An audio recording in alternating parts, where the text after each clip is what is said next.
hello. My name is Jasmine Lee, and I am not your mama's astrologer. Welcome to the week. Whew, coming off of that full moon last week, man. My sleep habits changed, my stress levels changed, even I dare say my life changed a little bit. How about you? How about you? How are you feeling? It's always important, I think, at the beginning of a week to take stock, to take a moment, to sit with yourself, to say, how am I doing? How has recent circumstance either built me up or tear me down? Where is my soul at today? It's always a good practice to ask yourself that every morning, but I particularly like doing it on Mondays because I think Mondays get a bad rap, you guys. I'm actually a big fan of Mondays myself because to me, I kind of view Mondays in my soul as like a new moon vibe, like the chance to do it again, the chance to do it better, the chance to have something unexpected happen. And that's super what happened to me last week, but it's here and available all the time. Like every week can be the week that could be the plot twist, the chapter switch. And if we look forward to it, then we draw in more abundance, we draw in more insight, we draw in more synchronicity. If we fear that, if we fear change, if we deny our body changing, then I think that we can hit some roadblocks. I think that things can get stuck really fast and really easily. So I always use my Mondays as a plot twist feel. And then, sometimes I roll with that and sometimes I don't. But I always keep Mondays in the back of my mind as that energy where I get to decide how my week's gonna go. Am I perfect at that? You'd have to ask my partner. I bet he would have a sometimes kind of answer. Very polite he is.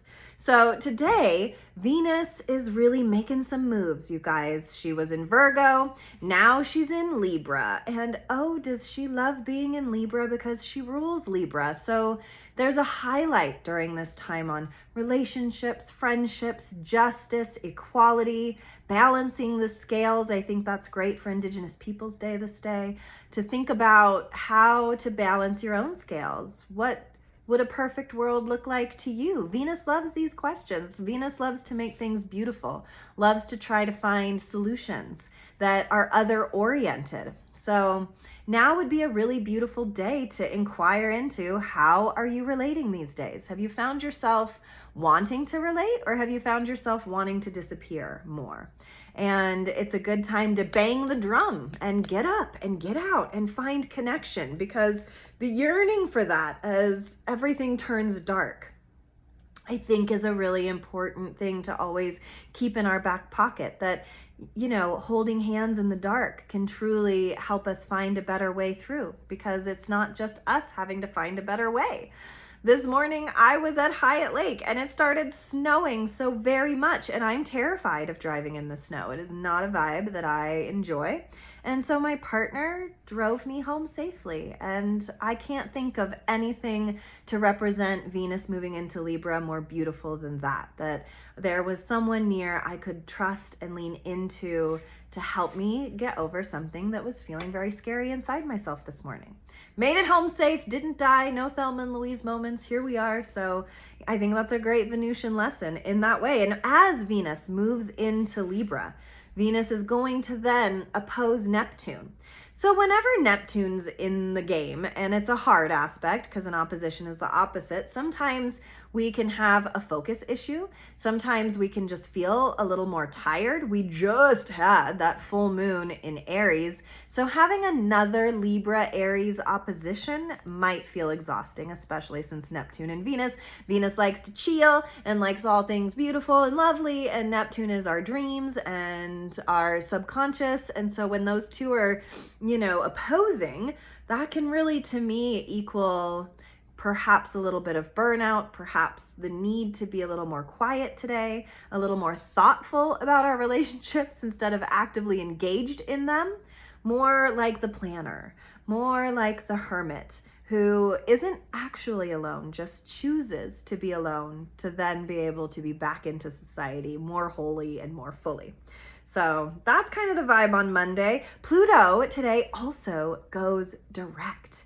It's in Aquarius. It's always a big thing when a big planet like that changes directions. It's been retrograde for a while, and we've had to do a lot of review work on what isn't working. And Aquarius is the rebel, the black sheep, the innovator, the one that has a macro perspective, not a micro one. So it's really about changing the world, actually.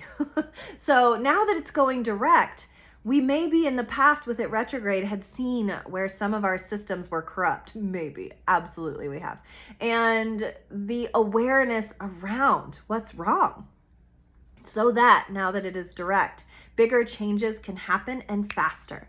Because it's one thing to make changes, but if you don't know what the real problem is, it can be very hard to make an efficient, good, big change. So having that retrograde was very important for all of us as a whole to see what was wrong. And a lot of things kind of came up during that time. And now that Pluto's going direct, it gives us the opportunity and the ammunition to move forward in righteous change. So yeah, Monday, no big deal, just Venus and Pluto hanging out, doing stuff, and then Neptune's like, but we're tired, guys. Can we also have a nap? And I say, yes, have one, take one, enjoy it if you can.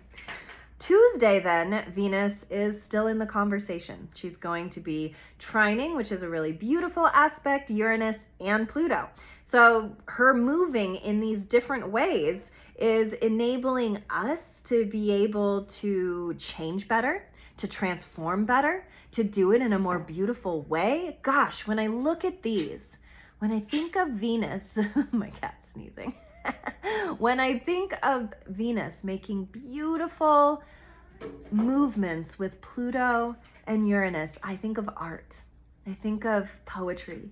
I think of the pen being mightier than the sword. I think of our soul deeply wanting to connect to what is beautiful, to what is around us that astounds us. So Tuesday, go on a walk. Tuesday, write some poetry. Tuesday, listen to some music. See where your own body, your own soul is knocking on your door saying, I really want to make this change and I think it's going to be lovely. And then you say, yes, it's going to be lovely. And so it is.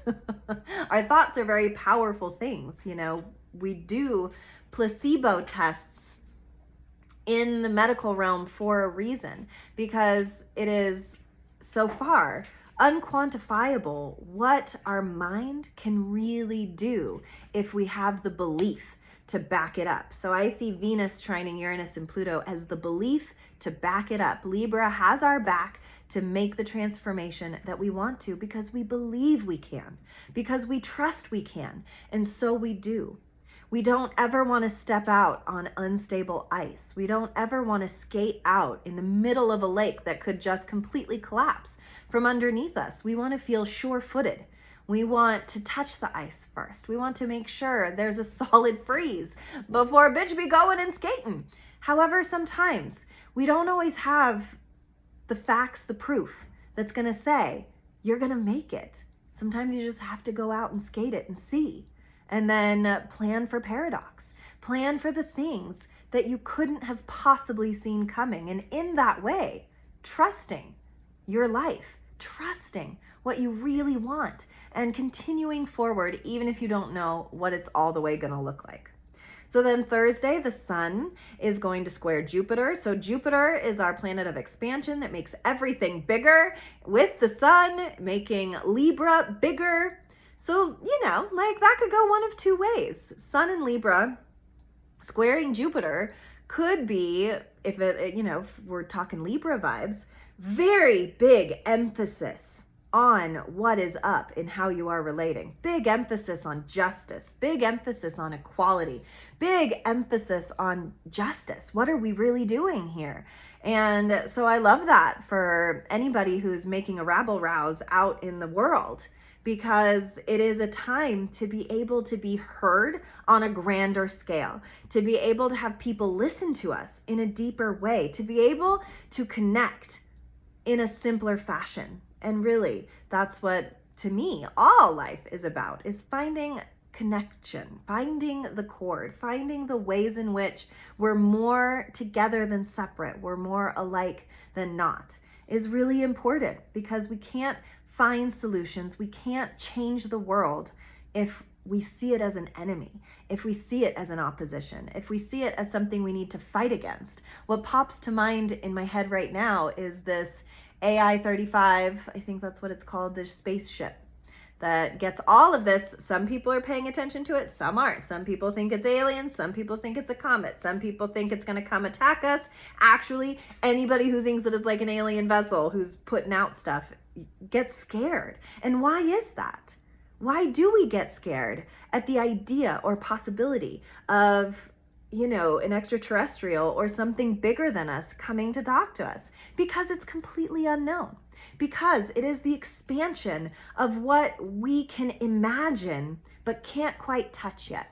So that's kind of what came to mind, is that's been up in the news and I've been following it, and just everybody's differing opinions about it, that anytime it's being accepted as potentially extraterrestrial, it's like bad.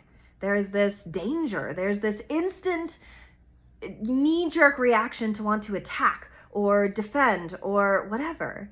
And that kind of breaks my heart a little bit, because what if it isn't an attack? What if it is that? What if it is extraterrestrial? That blows my hair back. But also, what if it isn't violent?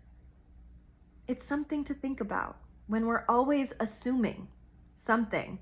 Because listen, all of our alien movies are hella dark. I mean, Independence Day, there's so many. Mars Attacks, that one's hilarious. There's so many alien tropes that are negative.